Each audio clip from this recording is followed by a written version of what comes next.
इसलिए अगर आप सोचते हैं कि जंतर मंतर पे केवल नीट वाले बच्चे आएंगे, ऐसा नहीं है। उसमें तो हर तरह के लोग आएंगे। इस आंदोलन के जो 3-4 नेता हैं उनमें से कौन नीट वाला है? कोई नहीं। सरकार ने कोशिश की कि किसी तरह से इस्तीफे वाली बात से मामला हट जाए, जैसे कि सोनम वांगचुक की स्टेटमेंट से ऐसा लगा, पर ये बच्चे अड़ गए हैं कि हम तो इस्तीफा लेके मानेंगे। ये सरकार के लिए बड़े क्रूशियल मिनिस्टर है कि यूपीए की सरकार नहीं, एनडीए की सरकार है, यहाँ इस्तीफे नहीं होते मंत्रियों के। तो इस्तीफा कोई मांगे इसकी जरूरत ही नहीं थी।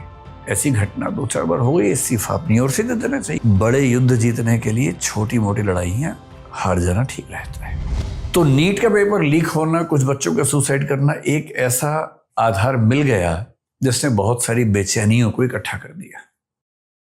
इसलिए अगर आप सोचते हैं कि जंतर मंतर पे केवल नीट वाले बच्चे आएंगे, ऐसा नहीं है। उसमें तो हर तरह के लोग आएंगे। इस आंदोलन के जो 3-4 नेता हैं उनमें से कौन नीट वाला है? कोई नहीं है। वो तो जो समाज में बहुत लोग अलग अलग वजहों से नाराज हैं, उन सबकी नाराजगी को एक मंच मिलने वाली बात है। और इसकी शुरुआत कहां से हो रही है? एक ऐसे कथन से जिससे बचा जा सकता था। मैं सोचता हूं कि अगर एक ऐसा कथन उनके देने से इतनी बड़ी पार्टी बन गई नाराजगी में, तो उन्हें बहुत केयरफुल हो जाना चाहिए था कि ऐसी गलती फिर ना हो। सरकार ने कोशिश की कि किसी तरह से इस्तीफे वाली बात से मामला हट जाए, जैसे कि सोनम वांगचुक की स्टेटमेंट से ऐसा लगा भी, पर ये बच्चे अड़ गए हैं कि हम तो इस्तीफा लेके मानेंगे। सरकार के सामने दुविधा क्या है?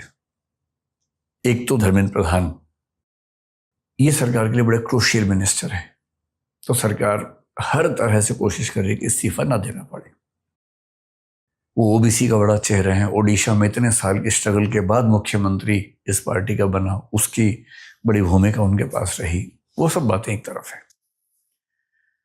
शिक्षा मंत्री के तौर पर बाकी मामलों में शायद उनका काम बाकी पहले के मंत्रियों से बेहतर है, वो भी एक पक्ष सरकार के पास हो सकता है।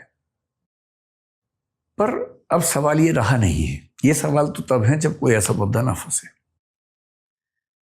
अब तो ये साख की लड़ाई हो गई है, नाक की लड़ाई हो गई है। और जो सरकारें बहुत कॉन्फिडेंस में होती हैं वो आमतौर पर इस्तीफे देती नहीं हैं। पिछले साल मेरे ख्याल से राजनाथ सिंह साहब ने एक स्टेटमेंट दी थी कि यूपीए की सरकार नहीं, एनडीए की सरकार है, यहाँ इस्तीफे नहीं होते मंत्रियों के। ये स्टेटमेंट दी थी उन्होंने।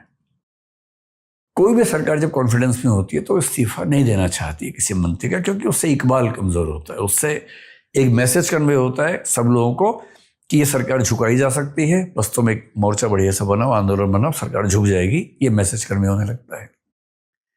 तो सरकार तो पूरी कोशिश करती है, करेगी कि इस्तीफा न हो।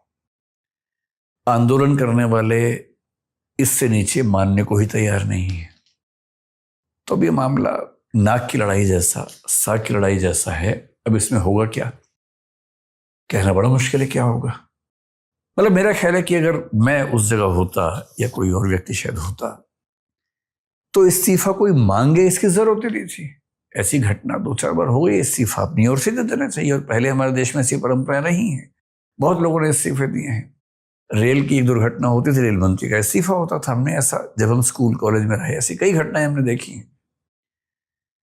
तो अब सरकार क्या करेगी? देखिए, ये सरकार की इमोशनल इंटेलिजेंस की एक परीक्षा है।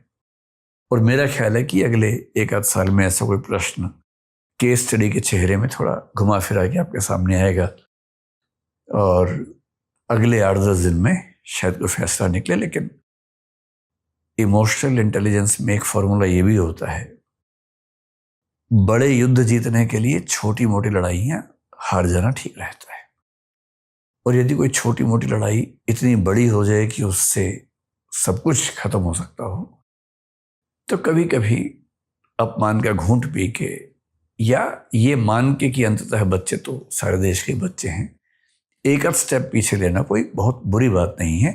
मेरी समझ में इससे देश के बच्चों के बीच में एक बड़ा अच्छा मैसेज भी जाएगा कि सरकार हमारी बात सुनती है, समझती है और समाधान करने में तत्पर रहती है।